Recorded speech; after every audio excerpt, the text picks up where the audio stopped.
Welcome back to The Clean Truth by Roobi. It's great to be back. Yeah, and welcome to today's deep dive. This is actually our 20th episode. Wow, 20 already. I know, time flies. And this one is titled, Descaling Mistakes Most People Make and How to Avoid Them. A very necessary topic. Oh, completely. So picture this. It is early morning. The best time of day. Right.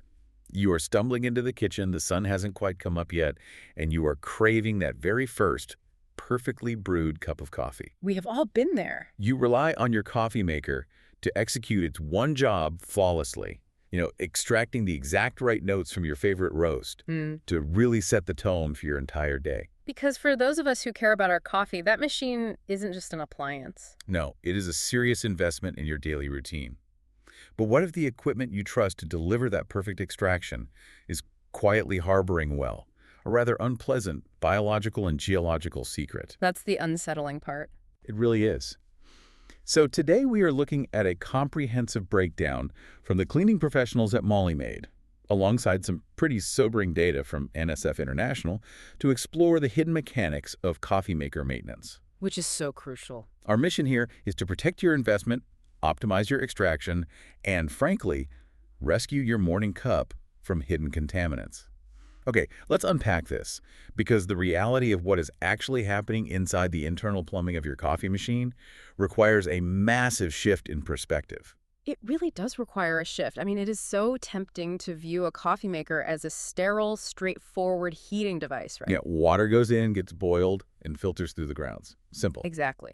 But mechanically and biologically, that is just not an accurate picture. You have to reframe your coffee maker as a highly active microenvironment. A microenvironment. I like that phrasing. Yeah, because you are dealing with the complex chemistry of the water you use, and that's interacting constantly with the biology of bacteria and mold spores that naturally circulate in our home. Right, those spores are everywhere. They are. And by combining stagnant water, ambient room temperature, and internal residual moisture, you are essentially cultivating a biodome right there on your countertop. And the data backs up that biodome theory in a way that is, frankly, a little unsettling. Just a little. Okay, very unsettling. The NSF International study we are looking at analyzed the daily items we interact with in a typical household. And what did they find? They found that your coffee maker, right alongside the kitchen sponge, sits firmly in the top 10 germiest items in a home. Top 10. Top 10. We spend so much energy sanitizing cutting boards and, wiping down bathroom surfaces, yet the machine responsible for our morning beverage is harboring massive microbial colonies. It's wild when you think about it. It is. The study actually noted that 50% of homes have a coffee maker with a measurable, thriving buildup of yeast and mold. 50%. Yes, and specifically congregating in the water reservoir. What's fascinating here is the specific biology of that reservoir environment. Right, because it's not just a bucket. Exactly. It isn't just a passive holding tank. It is an unsealed pool of water sitting at room temperature, often exposed to sunlight, with constant access to airborne spores. Which is the perfect recipe for mold. It really is. Yeah. And those trace biological elements don't just stay in the tank. They are carried forward through the entire system. Every single drop of water used to extract the flavor from your grounds passes through that microbial colony first. But wait, let me play devil's advocate for a second here. Sure. Doesn't the boiling water just nuke all that yeast and mold before it ever hits my cup? I mean, if it passes through the heating element, shouldn't we end up with a clinically sterile brew anyway? That is such a common misconception, and it really comes down to the thermodynamics of how these machines actually operate. Okay, break that down for us. So, a standard drip coffee maker does not hold water at a rolling boil of 212 degrees Fahrenheit. It doesn't. No. To properly extract coffee without burning it, the machine is calibrated to heat water to somewhere between 195 and 205 degrees. Okay, so a bit lower than boiling. Right. And while that is certainly hot, the water only flashes to that temperature for a brief moment as it passes through the heating tube. So it's not boiling long enough to sanitize. Exactly. It is not a sustained, pressurized sterilization cycle. More importantly, the reservoir itself remains completely unaffected by that heat. Oh, true. The tank stays cold.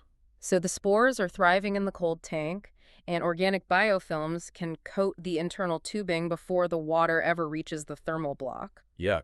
By the time it hits your grounds, those contaminants have already compromised the water quality.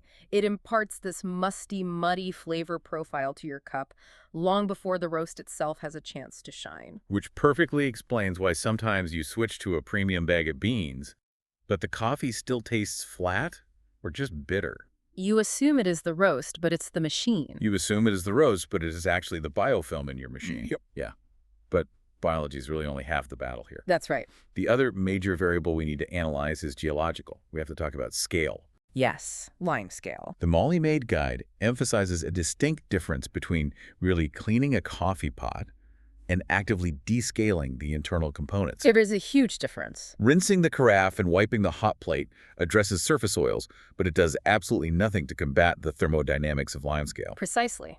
To understand scale, we have to look at the dissolved solids in your tap water. Right, the hard water issue.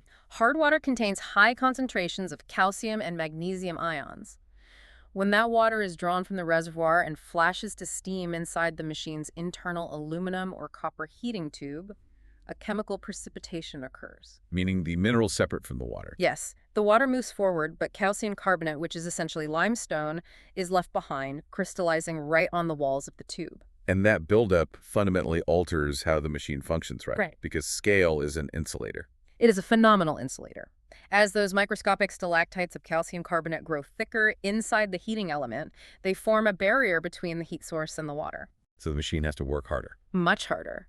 The heating element has to draw more current and work substantially harder to penetrate that layer of limestone.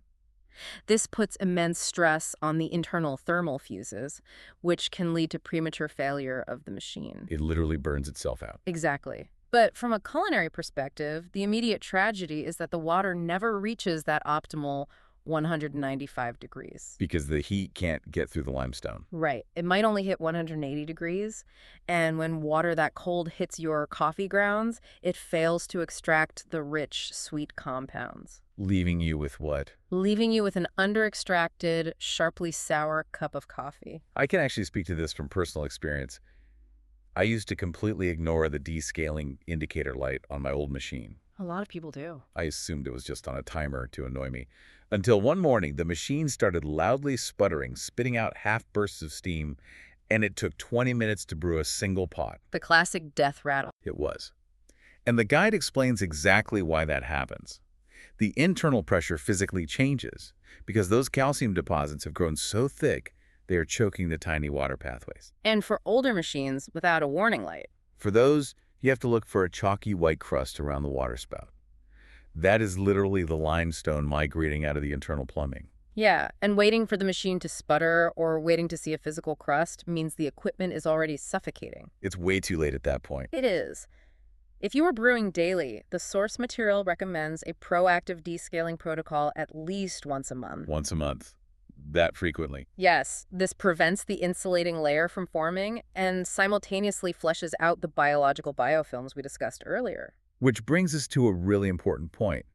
Because many people know they should descale, but the way they do it is often incorrect. Oh, absolutely.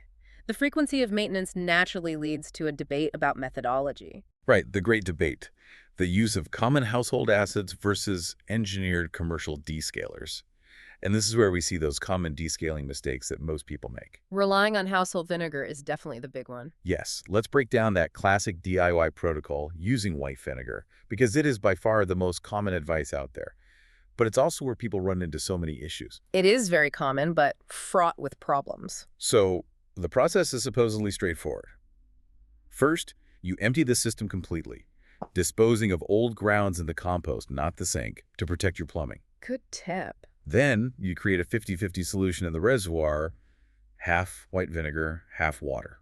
And that specific ratio is critical if you were going to try this.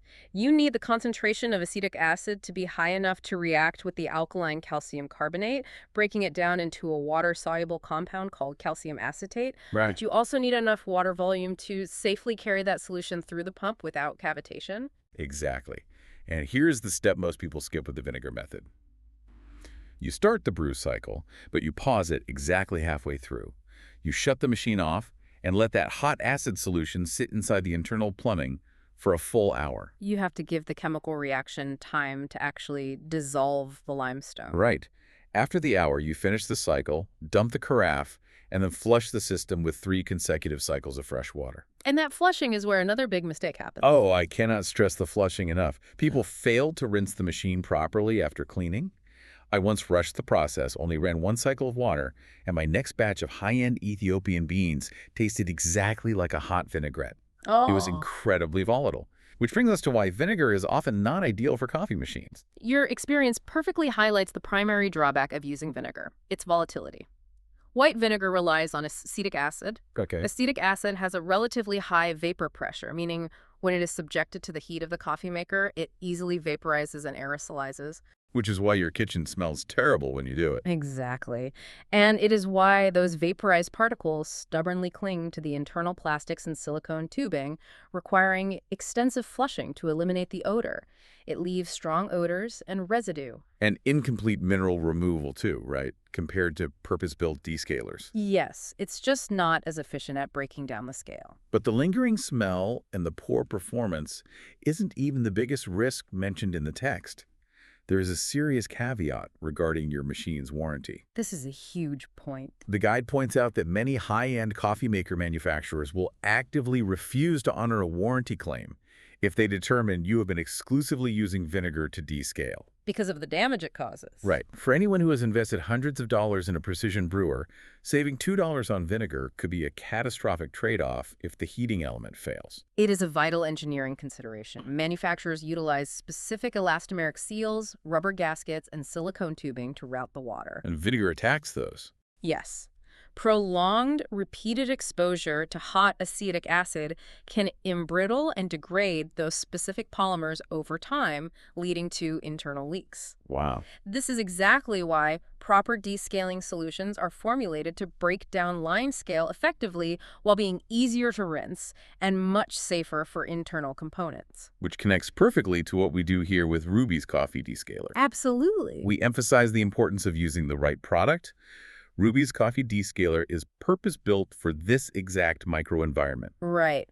Those specialized solutions, like the one Roobi offers, typically utilize different acids like sulfamic or citric blends that are chemically formulated to be highly aggressive on calcium carbonate, but entirely inert when they come into contact with rubber and silicone. So they protect the internal geometry of the machine while clearing the scale. Exactly. It's about keeping the machine working efficiently and producing better tasting coffee without the lingering odors or the risk of voiding your warranty. It just makes so much more sense than dumping salad dressing into your expensive appliance. It really does. But here's where it gets really interesting.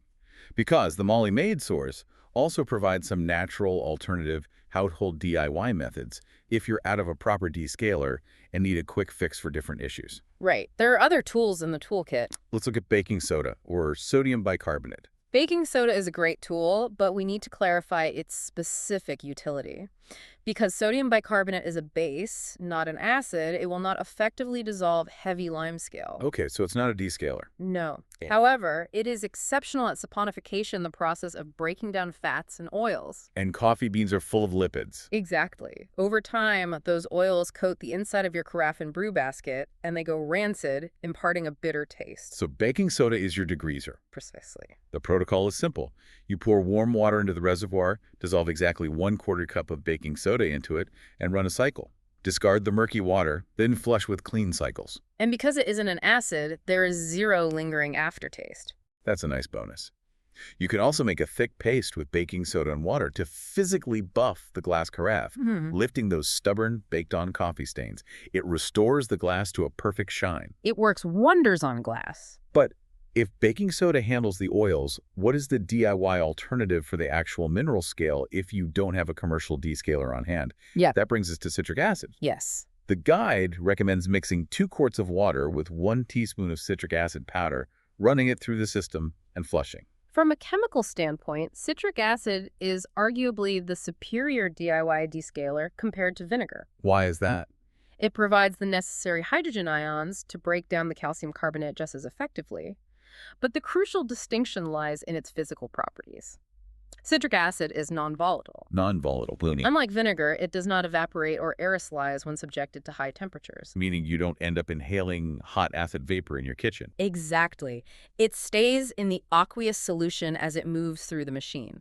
Because it doesn't vaporize, it doesn't permeate the internal plastics with lingering odors. That makes so much sense. It rinses completely clean much faster, making it a highly effective, odor-free alternative that protects the flavor profile of your subsequent brews. That is a brilliant optimization. You get the decalcifying power without the volatile aromatics. Right. Now, before we conclude, the source offers one final, incredibly practical strategy. We have explored all these methods to strip the minerals out of the machine, but the ultimate hack is simply not putting the minerals in there to begin with. The preventative approach. Exactly. The guide suggests a proactive switch. Start brewing your coffee using filtered or bottled water instead of straight tap water. It's so simple. It is. If you physically remove the dissolved calcium and magnesium before the water enters the reservoir, the scale simply cannot form. If we connect this to the bigger picture, it reinforces how we should approach the equipment we value. Relying on an expensive precision machine while feeding it hard, unfiltered water is counterproductive. It really is. Maintaining these devices isn't merely about ticking off a monthly chore. It is about preserving the engineering tolerances of the machine, guaranteeing the purity of the ingredients we ingest, and ultimately honoring the quality of the coffee itself. Proactive care, like using the right descaler and filtered water, ensures the equipment functions exactly as the engineers intended. So what does this all mean? It means your morning ritual demands a bit more respect than a cursory rinse of the carafe. Absolutely. By taking the time to understand the thermodynamics of your machine, you can make informed choices. Let's take a closer look at the most common descaling mistakes and how to avoid them so your coffee machine keeps performing at its best. Right. Avoiding vinegar, descaling frequently enough, and using the right solutions. Whether you opt for the engineered precision of Roobi's commercial descaler, the non-volatile power of citric acid, or the oil-lifting properties of baking soda, you are actively protecting your investment. You are. You prevent the heating element from burning out, you ensure your water reaches the perfect extraction temperature, and you banish those hidden microbial biofilms that degrade your cup. You are left with nothing but the pure, unadulterated flavor of the roast. Which is all we really want in the morning. Exactly. We want to thank you for joining us on this deep dive into these surprisingly complex mechanics of coffee equipment maintenance. And as we wrap up, I want to leave you with a final thought to consider. Go for it. Today, we've examined the rapid, aggressive damage that dissolved minerals can inflict on the small heating element of a countertop coffee maker in just a few weeks. It happens fast. It does. Now, consider the other unseen heavy-duty appliances in your home that process massive volumes of tap water every single day. Think about the intricate valves inside your dishwasher, the high-pressure hoses behind your washing machine, or the internal baffles of your shower head. That is a scary thought. If hard water acts as a crippling insulator in a simple drip brewer, what kind of unseen geological buildup is silently encasing the critical infrastructure of your home right now?